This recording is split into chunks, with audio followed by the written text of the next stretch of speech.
با چی خاطر به خونتون آوردین، با چی خاطر پر صرف کردین آوردینشه که به خاطر که جادو کنین یا که بکشینشه؟ با همین خاطر بود. ای الله بترسین.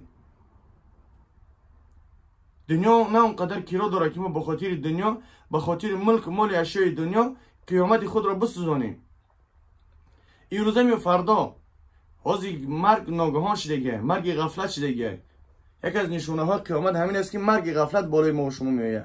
یکی میآید گفت که پا میگیره میبرد، به صدمه به آور یا به دیگر عمل ها گفت که پا از دنیا میگذریم. یکی با همراه خود چی میبریم؟ چی توشه اعمال صالح داریم که میبریم؟ این با اعمال خود داریم که یعنی جادوگری و فالبینی پیش این کسان رفتیم، ایمان خود را از دست دادیم به خاطر کیلم یا که به خاطر گپی و همسایه ها. خوب معامله رفتار بکنین. اگر این مثل دختر شما هسته و از پدر مادر خود گذشت، از بحری همه گذشت، آمد به خاطر که شما را احترام کنه، فرزند شما را احترام کنه، آیا همین خیر رفتار میکنین؟ ای الله شرم کنین. پیغمبر خدا میگه که اش فی دنیا کانک غریب او عابر السبیل. در دنیا زندگی کنی مثل یک مسافر یا اینکه مثل یک راهگذر. خود اون قدر مثال عشق محبت در دنیا بمانین که از همه چی رو بگردونین، دست به فالبینی، دست به جادوگری، به همین کارها دست بزنین. والله که پشیمان میشین. فردا روز قیامت الله میگه که اقرا کتابک کفا بنفسک اليوم علیک حسیبا. بخوان آن کتابی که در دنیا تو کتابت کرده بدی، چه عمل هایی کرده بدی، او کتاب میگه، او کتاب بخوان الله میگه برای تو. در دیگه آیه چی میگه الله؟ اليوم نختم على افواههم وتكلمنا ایدیهم وتشهد ارجلهم بما كانوا يكسبون.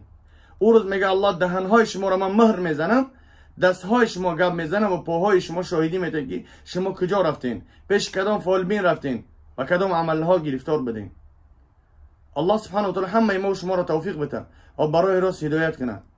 نخواه اینقدر ظالم باشیم که اینقدر ظلم میکنیم. اکثریت با همراه زنهاشون نزدیک شده نمیتوانند. از سبب چی؟ از سببی که مادر پیش فالبین رفته است، سحر در فرزند خودش تحصیل کرده است. یعنی همون بعضیش هم میبرن با میدرن، میگن بچه خاطر با برگشتی با بدن این دختر. میگه سببی که مادری همین بچه ما را باز روان میکنه، باز روان میکنه، باز روان میکنه. ما میگن نمیخوایم، بیزار شده هستیم، اما میگه این پیش فالبین میره، فالبین ما را روان میکنه. یعنی یک تا باشه، دو تا باشه، سه تا باشه، بگذار 10 تا، بگذار 100 تا، نو از حد زیاد است، از حد زیاد است. هر چی که باشه از حد که زیاد شد اوجه میگذرونه. خداوند حتی حد حدود مونده که حد حدود من نگذارین و تلک حدود الله. اینقدر گفت که با حد گرانیسه خداوند است، از او گذشتین هلاک میشین. یعنی پیغمبر خدا صلی الله علیه و سلم برای حد اکادمی ما و شما تعلیم داده است. طلب علم کنین پیش از آنی که پیش یک ساحر میرین، پیش یک جادوگر میرین. یعنی هر کاری کردین او بر میگرده، والله بر شما بر میگرده. یگان عمل، یگان کار به جزا و به نتیجه نمیمونه.